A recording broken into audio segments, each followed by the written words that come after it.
This innocent-looking antenna can torch your apartment in seconds.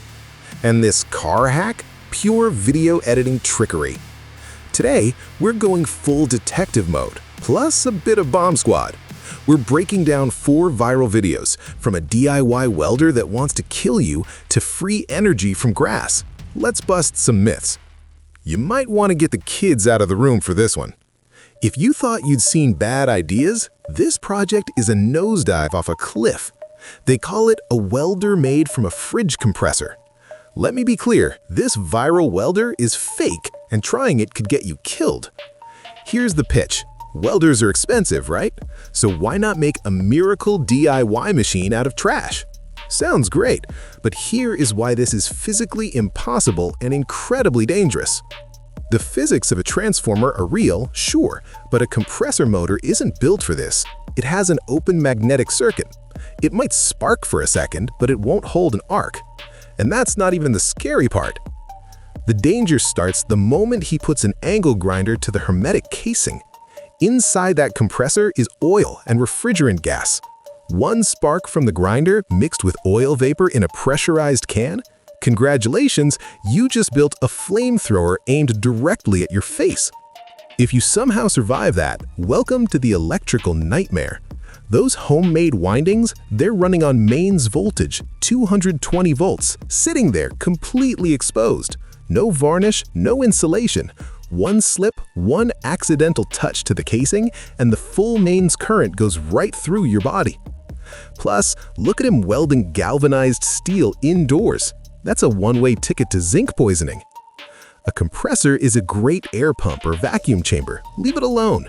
If you need to weld, just go buy a cheap factory inverter for $50. It weighs nothing, it has safety breakers, and it actually works. From deadly experiments to straight-up lies. Next, we have a miracle way to restore car headlights without polishing. Just smear this secret goop on it and brand new. Spoiler alert, they're hoping you won't notice the trick. We all know the pain of cloudy headlights, so here's the viral recipe. Battery electrolyte, sulfuric acid, vinegar, and peroxide. Basically, Breaking Bad for car parts. On camera, the plastic clears up instantly, but let's use our brains. Acid doesn't restore polycarbonate, it eats it.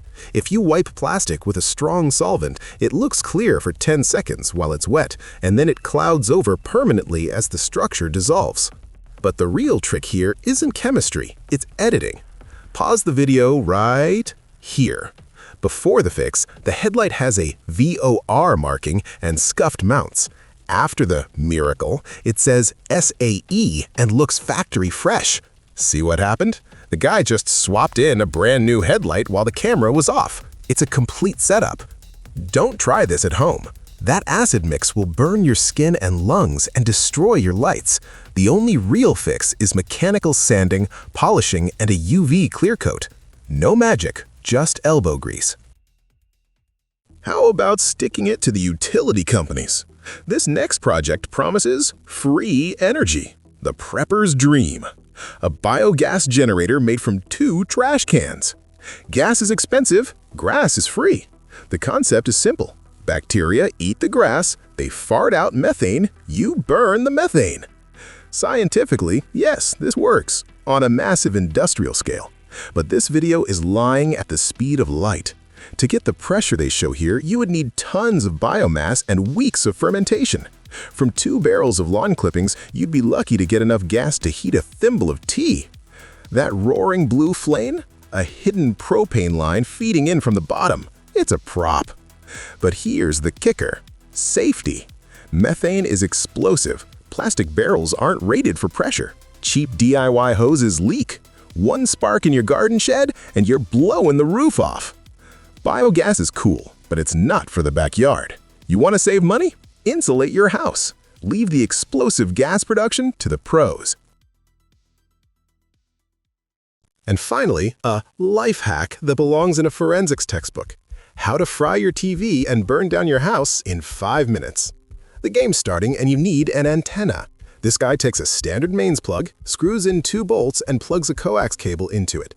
Catches 100 channels. Okay, Technically, the two bolts act as a primitive dipole antenna. It might catch a signal if the tower's next door.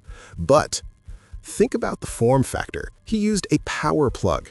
Imagine this thing sitting on the table. Your kid or your grandma walks in, they see a plug, instinct kicks in. They plug it into the wall socket. In a split second, mains voltage shoots straight down the coax cable and into the delicate tuner of your TV. Best case, your TV explodes. Worst case, the cable melts, catches fire, or if you happen to be touching the connector, you get a lethal shock. This isn't a life hack, it's a landmine in your living room. You need an antenna? Get a piece of coax cable, strip 6 inches of the insulation off the end, done. It works better than bolts and it won't kill your family. So, who wins the Darwin Award today? The suicide welder, the fake headlights, or the antenna of death? Let me know in the comments. DIY is awesome, but please turn your brain on before you turn the power on. Don't risk your life for a view count. If you enjoyed me losing my mind over these clips, hit that like button and subscribe. We speak the truth about tools and tech here. Stay safe, don't blow anything up, and I'll see you in the next one.